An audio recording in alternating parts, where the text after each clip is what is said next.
皆さんこんにちは。今日はマグロの赤身やネバネバ野菜で爆弾丼を作っていきます。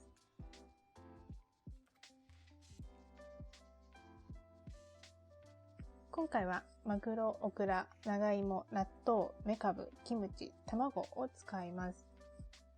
もうこれらをですね、基本的に乗っけていくだけです。野菜はカットと準備が必要なので、こちらのシーンをお見せします。オクラは塩で揉んで下処理をして、レンジで30秒温めます。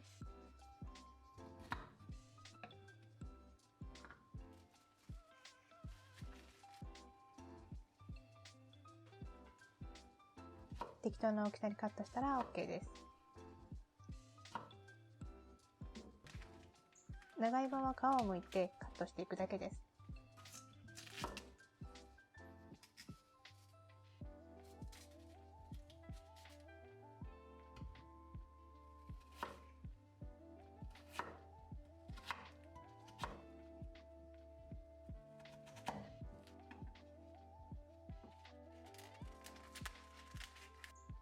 納豆は普段からタレを半分しか入れないです。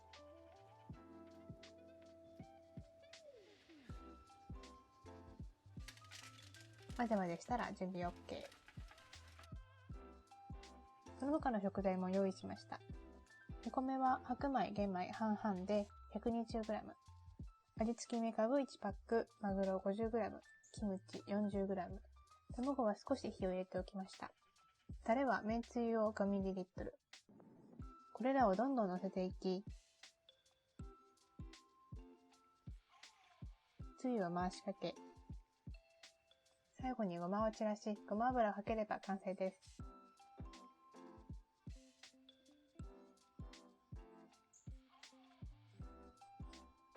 これでも十分バランスのいい食事ですが、もう少し栄養バランスを考えて、お味噌汁なんかを追加するとさらに良いです。この日は小松菜のお味噌汁を追加しました。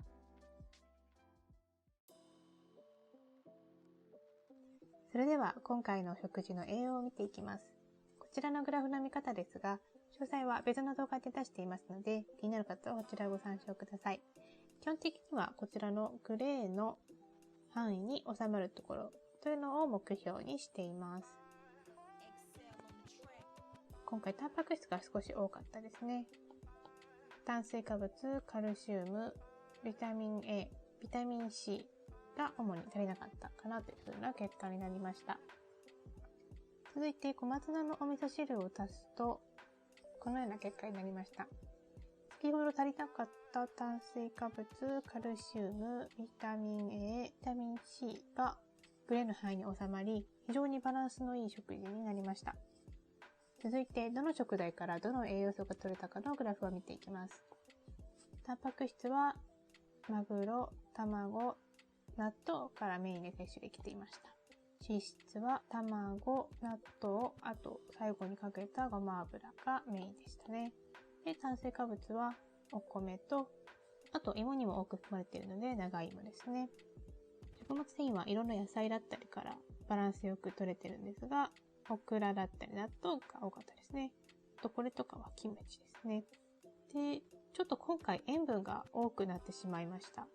お味噌汁だったり、タレのめんつゆだったり、あとキムチやメカブも味付きなので、こちらに塩分が多く含まれていました。続いてビタミン、ミネラルを見ていきます。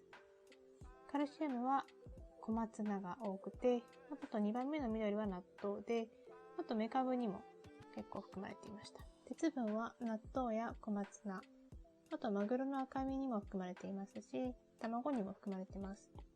ビタミン A は卵や小松菜が多くて、ビタミン E は卵が非常に多かったです。ビタミン B1 は玄米や長芋、あとは他の野菜からバランスよくですね。ビタミン B2 は卵や納豆がメインですね。で、ビタミン C が小松菜やキムチなどから取れていました。特に栄養価の高かった卵だったり、納豆だったり、あと小松菜だったりですかね、をメインにして、あとはいろんな野菜だったりをバランスよく摂ることで、トータルでの栄養バランスが良くなっていたというのがわかります。今回はネバネバ食材をたくさん使った爆弾丼ということで、納豆や長芋やオクラやメカブ、これらのネバネバ食材について少し補足をしていきます。これらのネバネバを出している成分は人それぞれちょっとずつ違うんですが、ムチンだったり、あとは納豆に含まれているポリグルタミン酸だったり、こういったものがネバネバを出しています。これらはそれぞれ血糖値の急上昇を防いだりだとか、タンパク質分解酵素が含まれていて消化にいいだとか、疲労回復にいいだったりとか、いろんな効果があるとされています。これらは総じて水溶性の食物繊維に分類されます。この水溶性食物繊維というのは腸内の善玉菌の餌になると言われていて、腸内環境を良くするというふうに言われています。この水溶性食物繊維はネバネバとまでいかなくてもぬるっとしているようなものにも含まれていて、例えばフルーツで言うとキウイとかも、あれも水溶性食物繊維が含まれていますし、あとアボカドとかそういったものにも含まれています。ぜひネバネバ食材、ヌードル食材を普段の食事に取り入れてみてください。はい、以上が爆弾丼の作り方とその栄養についてでした。最後までご視聴いただきありがとうございました。